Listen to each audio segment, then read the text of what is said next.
What up? What up? What's up? Leadership State of Mind coming back at you one more time with the special series. We're continuing. We've already done number one, done number two, and this is the third rule. We told you we dropped the leadership commandments, 10 leadership commandments gathered from all of our experiences, 50 years worth of experience. These are the principled things that we're actively doing to make sure that, number one, we stay better leaders for you, but also sharing in that information so that you can be the best leader that you can be. And number three, rule number three is shift from me to we. It's about being selfless, not selfish, and watch the magic unfold. When you focus on those you serve, their loyalty can't be sold. They work harder for your cause. As a team, you'll achieve much more. There's this this thing that's kind of current. I know it's amongst the later millennial generation, where they talk about MCE, or main character energy. I don't know if you heard anything about the main character energy there, Tom? Damn, I haven't, man. I must be out of it, bro. Well, I think my kids are too young for that MCE, man. I mean, I like it. I like it though. I like what I'm hearing. Yeah. Well. The thing is, though, as a leader, that main character energy, you gotta put that to the side, because it's not about you at the center. You can no longer, as a leader, be the center of the universe. Things do not revolve around you.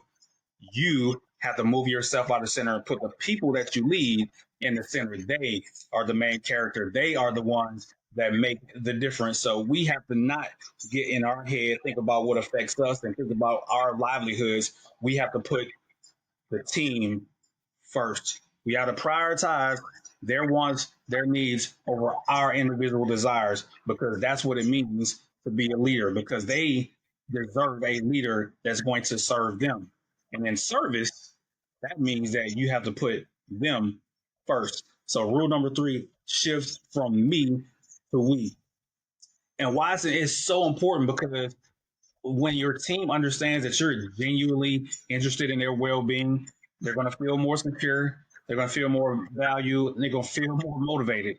And that output is going to be better work, right? Better performance, and a better culture of which they can grow and become the best version of themselves.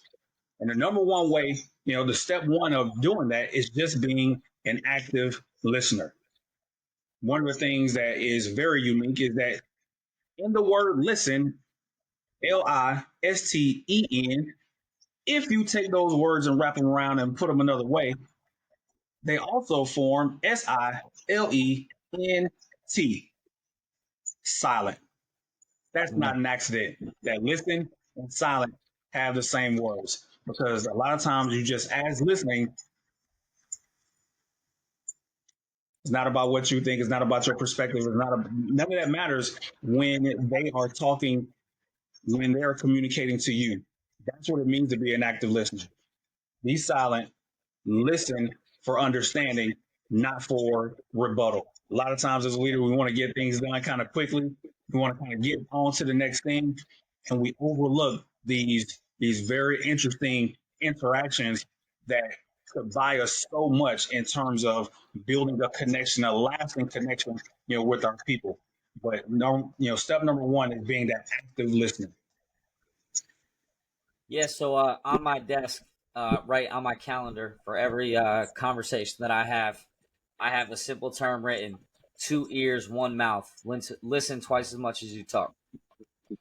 Yep. And so that's something my grandfather used to say when I was younger, and it's still relevant today. As a leader, sometimes if you want to get to the right answer, you got to listen twice as much as you talk. So take the time to listen and to understand. And understand this me to we is not an easy transition. I don't want you to take this lightly. I think for most of our lives, we are built to be a little bit selfish. We're trying to get that promotion. We're trying to move up. We're trying to get this. We're trying to get that. Take it back to when you were a kid. You want to win the trophy. You want to be the MVP. You want to do this. You want to do that. That transition from selfish to selfless, that me to we, is something that you have to work on. Okay. So you're not going to be a leader and all of a sudden be like, oh, I'm selfless now. Nah, you need to be aware of it every day and continue to work on it. Because when people can tell that you're out to support them and it's not all about you, you will notice a shift in their delivery and how they operate. And so what I think that does is it encourages a teamwork environment. And for that me to we, it has to be us. How are we as a collective going to do this instead of I? It's got to be we. We have this task to do. We are going to accomplish it, but we are not going to do it alone. We need to be able to communicate together. And so you need to encourage a teamwork environment. When everyone is pushing in the same direction, anything is possible. But that's why we started with, rule number one, setting those expectations. Hey, this is the direction we need to go, right? And now we're trying to build these team dynamics in rule number three, and that requires everyone knowing the way that we're going, and we need to encourage that teamwork dynamic to build those relationships and build that process. Absolutely.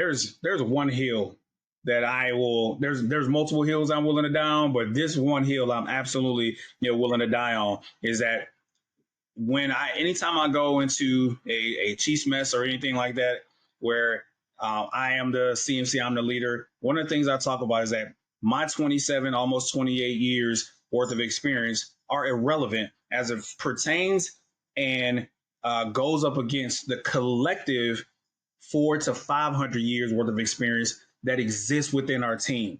We only win because of the collaborative brilliance of the entire team. We only win because of that. If I stay on this island by myself, there's going to be a perspective that I miss. There's going to be something that I have yet to go through, right? But we have a better chance collectively, to really meet the demands of leadership when we work together, put our heads together, and really mastermind this thing out and come up with the I want to say most best, but that's bad grammatically, right?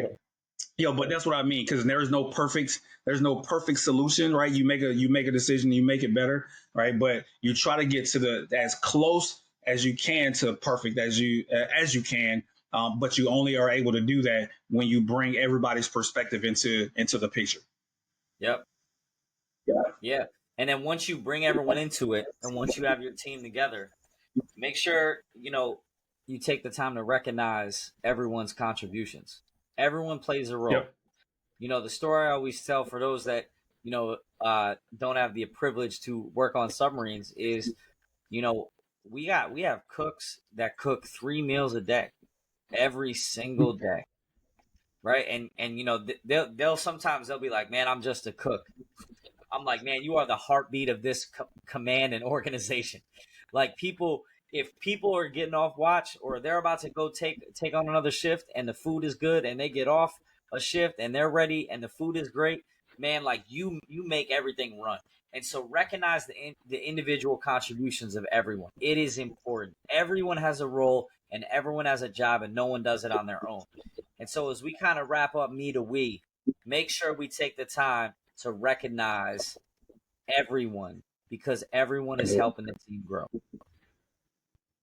Absolutely. And I'll tell you, once again, within this document, within, the 10 leadership commandments, we're not just giving you fluff. We're telling you exactly how to do it. We're telling you how to delegate effectively, right? How to build that team, how to build your team by, assigning meaningful tasks, supporting them, clear expectations. Once again, building a meritocracy. We're not leaving you by yourself by just kind of throwing some terms out there and just letting you figure it out by yourself, or saying, hey, yeah, you should do this, and then we're going to charge you on the back end $1,000 for some consulting or something like that. No. We're giving you direct to you.